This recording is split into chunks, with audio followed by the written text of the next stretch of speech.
Golf Central on YouTube is brought to you by the new Chrome Tour golf ball from Callaway.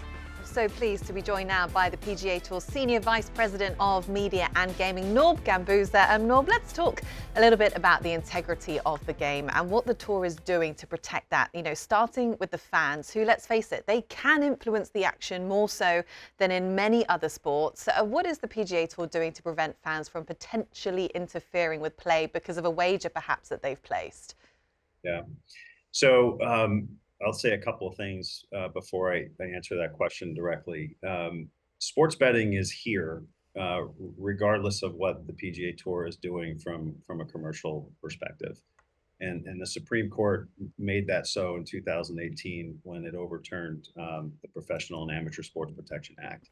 So sports betting is here. That is our new reality, and we need to deal with it, right? So the other reality that we need to deal with is that our sport is very different from the NBA or the NFL or NBA, where you have a court and you have fans that are in seats that are sometimes 50, 60 yards away from the field of play. And the idea that a fan is going to interrupt the competition is almost, almost impossible. Our sport is, and that's what makes presentation of golf tournaments on site amazing, is that on a green, you can be 10 or 15 feet or 20 feet away from a player making a putt. On a tee box, you can be just a few feet away from a player. And the unfortunate reality is that if a fan at any point in time decides to interrupt a player, there's no policy that we can write. There's no mechanism that we can put into place that is going to 100% prevent any fan from causing a distraction. However, what we can do is educate. We can work with security. We can identify fans who are problematic and get them off the golf course.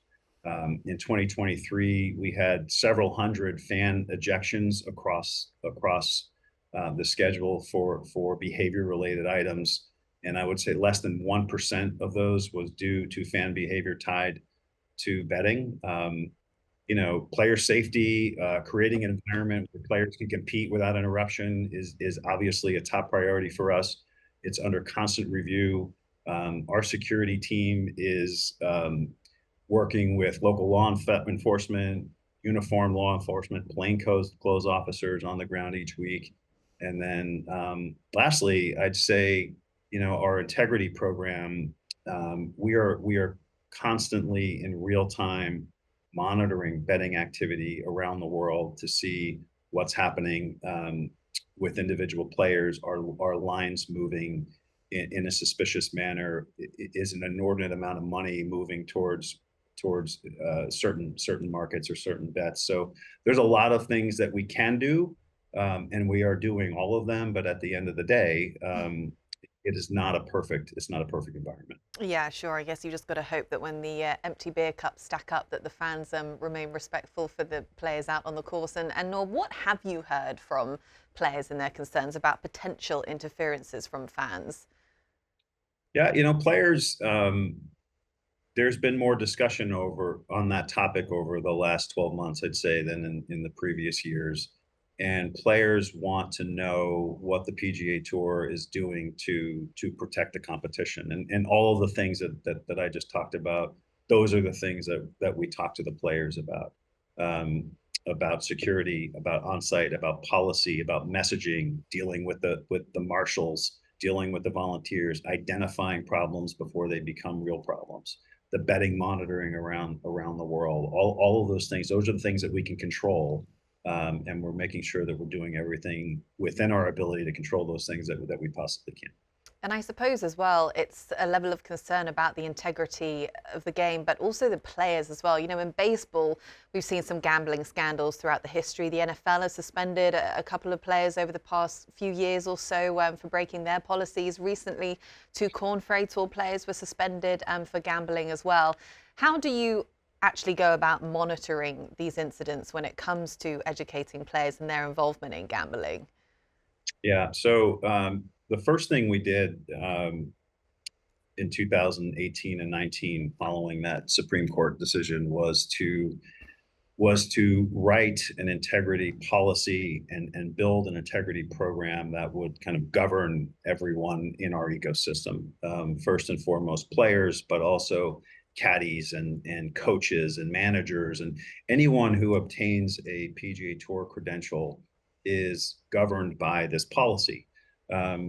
We circulate a written policy. We produce a video tutorial that everyone who wants to obtain a credential needs to take, and that tutorial walks them through all of the various rules and regulations and nuances of the policy. So that's kind of first and foremost. But yeah, the two players were identified as having placed bets on golf, and that is kind of item number one in the policy.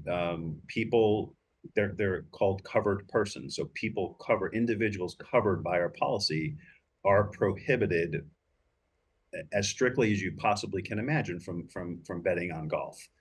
And that is monitored again by those Genius Sports and US Integrity, the two partners that we use for bet monitoring around the world.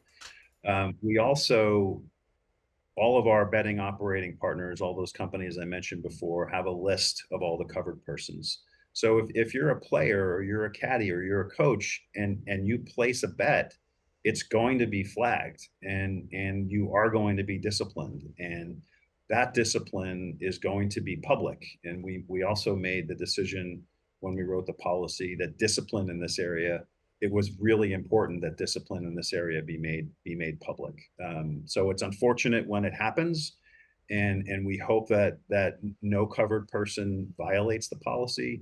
The fact that players have done it and has happened hopefully provides notice to others that you just can't do it, and it's really not worth it by any stretch of the imagination. Yeah, it makes sense. And got a couple of questions left, Norb, but one thing that makes golf quite unique is the fact that most sports, they have standard injury reports, but in golf, we only know if a player is hurt if they disclose it themselves. How could this affect wagering on the sport, and is it something that the tour is potentially looking into to amend the injury policy?